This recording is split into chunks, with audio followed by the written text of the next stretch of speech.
Minsan daw, walang masyadong magandang nangyayari sa'yo kasi ikaw yung mabuti na nangyayari sa buhay ng iba.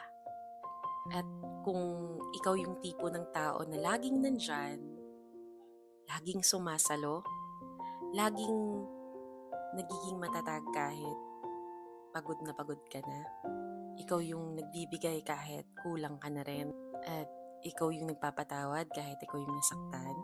At alam mo yung masakit, minsan parang walang bumabalik. Parang ikaw yung strong friend na walang strong friend.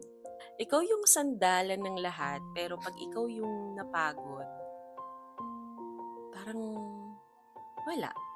Pero baka hindi ka naman talaga napag-iiwanan. Baka hindi ka overlooked. Baka ginawa ka lang talagang impact. Yung klase ng tao na hindi lang dumarating sa buhay ng iba, kundi bumubuo, nagpapatatag, at nagbibigay ng pahinga. Oo, mabigat minsan. Oo, parang unfair.